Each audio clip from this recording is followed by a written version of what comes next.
Bueno, vamos a dar un giro en la información. Cerca de 12 millones de personas han sido atendidas a través del Plan Auge. Sin embargo, a 10 años de su implementación, las listas de espera en el servicio público continúan siendo un tema pendiente. Queremos ahondar en este y otros temas también, y para eso nos encontramos aquí en CNN Chile junto al exministro de Salud, Jaime Mañalich. Señor Mañalich, siempre es la costumbre decirle ministro. Señor Mañalich, ¿cómo recibe primero esta evaluación de los 10 años del Plan Auge, que si bien no se le van a aumentar las patologías por estos recursos escasos de este realismo sin renuncia, pero han beneficiado a gran parte de la población? ¿Cuál es su balance?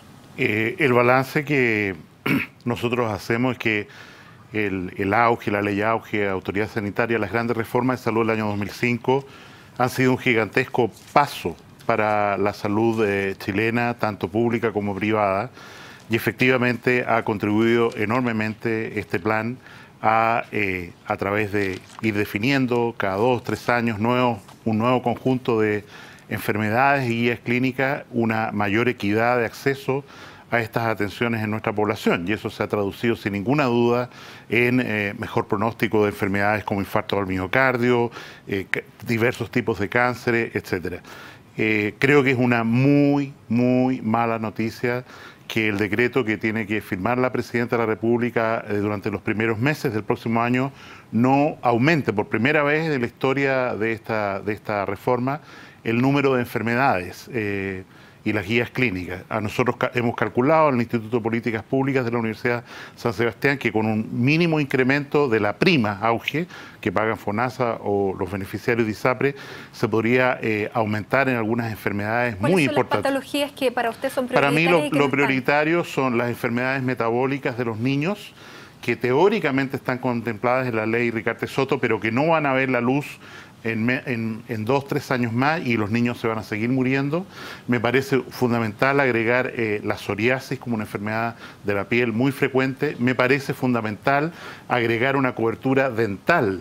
Nuestra salud de nuestros jóvenes, sobre todo, se vería enormemente beneficiada si hubiera una garantía de acceso a salud dental, un plan dental hasta los 18 años, que hoy no existe como una garantía prioritaria de salud, y me parece que desde el punto de vista preventivo sería completamente lógico seguir adelante con el plan del joven sano, el control del joven sano. Nosotros tenemos una obligación de atender a los niños como control de niños sanos hasta los 8 años. Proponemos que esto se extienda a los 18 años porque la experiencia piloto que hicimos con más de 100.000 niños ayudó extraordinariamente bien a disminuir adicciones, manejar el problema de la obesidad, prevenir embarazo adolescente, etcétera. Sin embargo, esto no está dentro de los anuncios de la Presidenta, que ayer, después de esta reunión que tuvo con todos los miembros de la nueva mayoría, entre los anuncios que hizo en materia de salud, uno de los más relevantes, digamos, y que sí tiene plazo y números, es en reasignar recursos para que 19.000 personas sean intervenidas de aquí a diciembre, que estaban en listas de espera de cirugía, no listas de espera Auge, y que según la ministra Castillo vienen desde antes de 2012. ¿Cómo asume usted la parte y la cuota de responsabilidad que le toca en estas 19.000 personas que no se intervinieron? Yo pienso que desgraciadamente en los anuncios de la Presidenta ayer no hay ninguna cosa novedosa, importante en salud, y eso nos desanima enormemente. Respecto a, se anuncia que se van a mantener la cuota de 20 hospitales, pero la letra chica es que el número de camas y metros cuadrados que se van a construir son muchos menos. O sea, lo que era un hospital de 250 camas en Padre Las Casas, por decir algo, al lado de Temuco, ya no se construye y se reemplaza por un pequeño hospital de 12 camas, y con eso se mantiene el número de 20 hospitales, que incluso así yo creo que no van a cumplir. Respecto a las listas de espera, nosotros terminamos con el stock de listas de espera Auge, y cuando la ministra dio cuenta de esto, la ministra Molina en la Cámara de Diputados reconoció que eso había sido así, y que al momento en que ella había recibido la cartera se habían acumulado de nuevo alrededor de 6.000 pacientes con garantías Auge de morada. Quiero recordar que la ministra Barría había dicho que eran más de 300.000 a 6.000.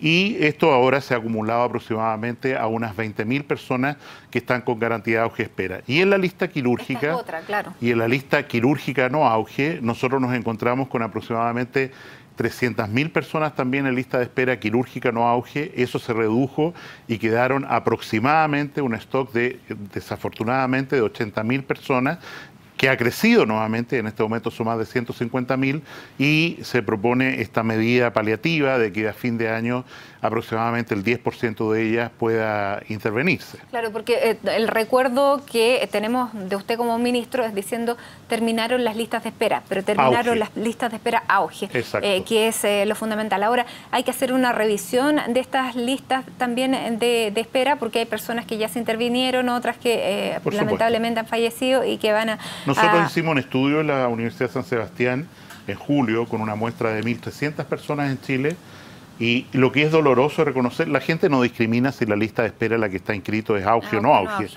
Pero quiero destacar que en el segmento más acomodado, BC1, el 8% de las personas declaró estar en una lista de espera, mientras que en el segmento más pobre, el 32% de la gente declaró estar en una lista de espera por una solución. Y desgraciadamente lo que ellos mencionan en esta encuesta también es que mientras esperan por más de 6 meses, en la mayoría de los casos, ellos ven un deterioro del estado de salud. Entre 40 y 50 personas, depende si son FONASA o ISAPRE, dicen que su salud se deteriora durante este periodo de espera, lo que es bastante grave. Ahora, 19.000 intervenciones de aquí a diciembre, ¿le parece una cifra realista? Me parece una cifra realista si se hacen las cosas bien. Nosotros implementamos lo que se denominó el bono auge, vale decir, un bono para que las personas reclamaran una garantía, y si en el servicio público no se le recibía, se podía atender en el sector privado. En realidad eso no ocurrió, la mayoría de los bonos auge se usaron en el sector privado, en el sector público, perdón, pero en otro hospital de la red donde había más capacidad, y así se operó todos los días de la tarde, los sábados, los domingos, y se pudo avanzar enormemente. Yo creo que si se aplican los incentivos adecuados y se actúa, digamos, muy bien desde el punto de vista logístico, esta es una meta posible, a pesar de que, quiero insistir, no es muy ambiciosa, porque estamos hablando de 19.000 personas, de sobre 100.000 que esperan por una cirugía de hernia, en fin, alguna condición no incluida en el plan auge. Ahora, doctor Mañalich, hoy día, dentro de pocas horas, se va a, y lo quiero llevar a otro tema, se va a votar la idea de legislar del proyecto de despenalización del aborto en 3 causales. Le quiero preguntar a usted como médico, ¿cuáles son las causales que para usted son justificadas de este proyecto de ley? Yo pienso que, y debe, el proyecto de la idea general de legislar debería aprobarse para entrar a una discusión de fondo. Chile está maduro para esto y hay que hacerlo bien. Va a ser una discusión larguísima, va a ser un parto muy difícil esta ley. En mi opinión, como está escrita la ley hoy día, es una ley de aborto libre, es una ley de aborto eugenésico impulsada por esta agencia norteamericana Planned Parenthood, que hoy día está en la mira del huracán porque está haciendo un negocio tremendo, sacando fetos vivos, lo que está prohibido por la ley en Estados Unidos, para extraerle órganos y usarlos para trasplante y venderlos con lucro. Y en ese sentido creo que tenemos una discusión ética por delante muy severa. ¿Aborto eugenésico, a qué se refiere, para doctor? mejorar la raza. No, sí, perfecto, pero ¿dónde está eso escrito en el proyecto de ley? En la medida en que, como lo han dicho los propios parlamentarios de la democracia cristiana, en la medida en que se libera la causal de aborto por violación. O sea, basta la simple declaración de alguien que diga: este embarazo que estoy cursando es fruto de una violación. E incluso, como ya reparó la Corte Suprema, se minimiza la posibilidad de perseguir al hechor, porque ya no es obligado a denunciar, cosa que la Corte Suprema, insisto, ya reparó en este proyecto de ley. En la práctica se está abriendo un aborto libre, que es la intención real de este proyecto. Este es un proyecto no de salud, porque salud no necesita este proyecto. Este es un proyecto de un balance muy complejo entre 2 valores, que es la vida del feto y la libertad de la mujer para decidir si carga adelante con ese peso o no. Hay 3 causales, probablemente si se vota la idea de legislar en el transcurso de la votación y del trabajo legislativo, se podrán ir introduciendo algunas modificaciones. Pero yo le quiero hacer una pregunta: si el aborto hoy en día existe, ¿por qué no legislar sobre ello? No, yo estoy de acuerdo que hay que legislar, ya lo dije antes, me parece que hay que llevar al Parlamento y hacer todo el proceso que esto significa, demore lo que demore, y escuchar a todo el mundo, y insisto, Chile está maduro para eso. La idea de no legislar de esconder la cabeza, digamos, y decir me parece no es adecuada para nuestra democracia. Una vez hecha la discusión, yo creo que la primera causal, vale decir, despenalizar, no perseguir penalmente a un médico, una mujer, en la cual, por virtud del doble efecto, se tomó la decisión de intervenir y desgraciadamente por salvar la vida de esa mujer se perdió la vida del fetal. Bueno, eso no debería estar penalizado y no es un problema hoy día, pero me parece legítimo dejarlo estipulado para que no haya malos entendidos y no haya persecución y tranquilidad. Respecto al tema de las malformaciones fetales incompatibles con la vida, he escuchado hoy día de que algún médico proponía que entre esas causales se incluyeran situaciones que son increíblemente no aceptables, y no las menciono en cámara porque puede haber personas que se sensibilicen al escucharlo, sí. Y creo que eso es una cosa inaceptable absolutamente. Y en ese sentido, el diagnóstico de una malformación fetal que no es compatible con la vida, en realidad se alcanza a los 5, los 6 meses de embarazo, un momento en que ya no hablamos de aborto, sino de un parto prematuro, cosa que me parece que es legítima. Doctor, cuando hay un feto anencefálico, eso ya se conoce desde antes. Y esa sería una de las causales, una clara causal de incompatibilidad con la vida. Una demostración de un feto anencefálico con certeza ocurre aproximadamente a las 16, a las 14 semanas, si tenemos un ecografista y un equipo muy calificado, que no es la situación del país, porque aquí estamos hablando de que las condiciones que dicen en realidad que hay incompatibilidad fetal con la vida sean completamente seguras y no se cometa un error. Y eso hoy día es muy difícil de acreditar antes de las 24 semanas de gestación. Y en ese caso y en esa situación, ¿usted estaría de acuerdo con despenalizar este aborto en el caso de la incompatibilidad ya no es un aborto, porque estamos hablando de un parto prematuro y creo que es posible. Pero es que eufemísticamente se le llama parto prematuro, pero en la práctica no es un eufemismo. Yo creo que aquí el poner los datos claros es fundamental. Porque efectivamente, si estamos hablando de una interrupción del embarazo después de las 24 semanas, ya no corresponde hablar de un aborto.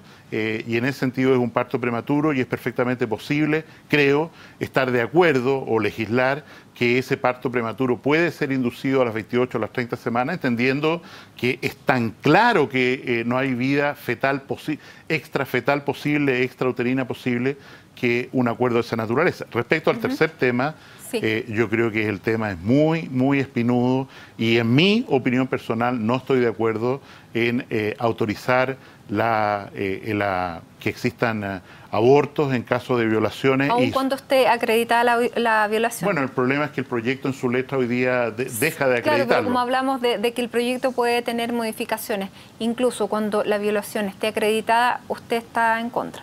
Pero quiero insistir, acreditar que hubo una violación, que el DNA de ese señor es el DNA, que es una cosa bastante compleja. No es una cosa que porque tuvo una relación con esa persona uno diga necesariamente y estamos acusando a alguien de un delito que lleva a la cárcel. Entonces no es banal ante la presunción obligada de inocencia decir, bueno, esta persona está diciendo que este es culpable, pero hay que demostrarlo. Y demostrarlo es muy difícil de hacer con un feto pequeño en el cual es muy difícil tomar muestras genéticas. Doctor Mañalich, muchísimas gracias por aportar estos datos y estos antecedentes que seguramente van a estar en el debate. Muchas gracias por estar con nosotros.